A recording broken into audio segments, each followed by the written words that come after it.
Today, I'm providing my 1-week review of this limited edition G-Shock and giving you the 6 reasons why I would not recommend that you buy this watch. And I've also got a confession to make, so stick around to the end.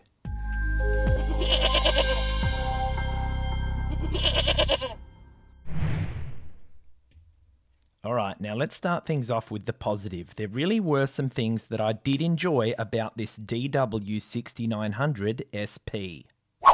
First of all, just take a look at this beautiful watch. It really does look pretty cool, and I did get some compliments on it. I really like the cool iridescent reflections on the screen lens. It almost reminds me of a less pronounced version of that one model of Casio. The backlight on this watch is beautiful and I love using it. Speaking of which, the alarm also does a cool flashing backlight if you've enabled it in the settings. And yes, the alarm was loud enough to wake me up even on the sleepiest of days. And this beautiful transparent strap and bezel really reminds me of water. And I must admit, I did find myself being drawn to water over the last 1 week.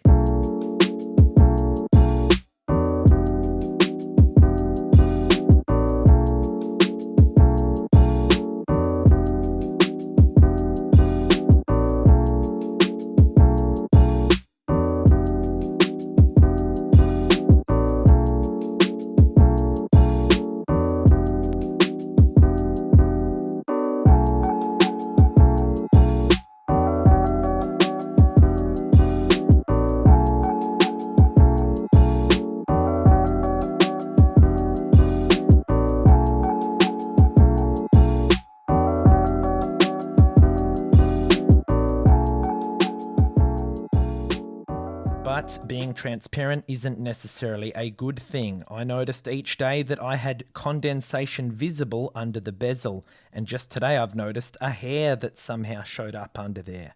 Believe it or not, the handy timer function of this watch actually helped my team make it into the grand finals in volleyball last week, because it let me know we only had a few seconds left, so we started serving like crazy, and luckily we won the game by just 1 point.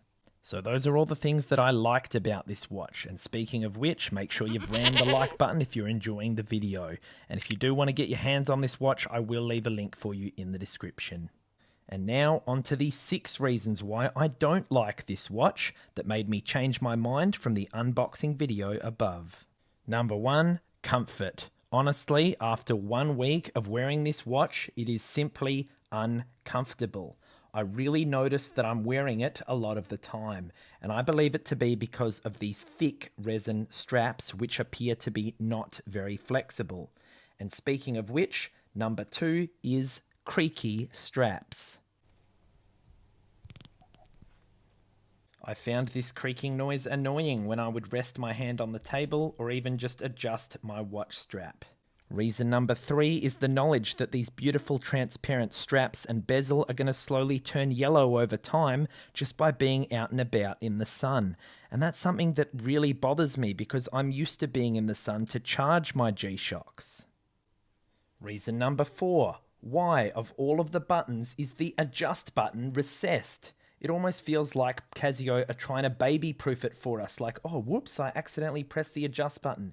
It's not a big deal, you've got to trust us. It just makes it really inconvenient to press that button.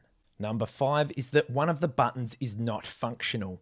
I have a 10-minute timer here that I want to adjust down to 5 minutes. So you would think that I would just scroll this down by 5, right?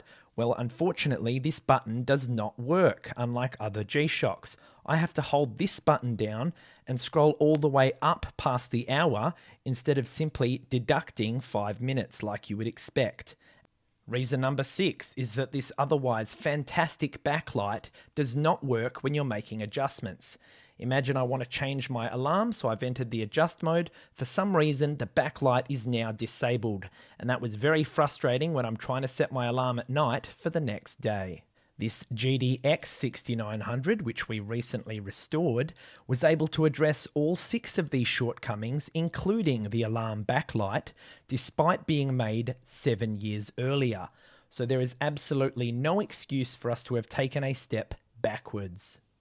In conclusion, these 6 reasons have made me realise that the module of this watch is significantly outdated, and so I have changed my mind from our original unboxing video.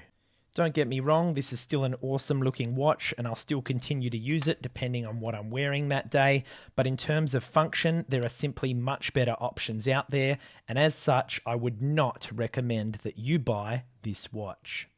By the way, last week I asked you for a nickname for this watch. Here's what we came up with.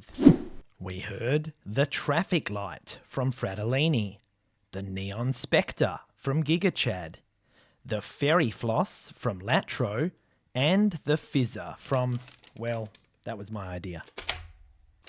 Have you guys ever had these, by the way? I just had to buy a bag to check out the similarities with the watch. It was a totally relevant business expense.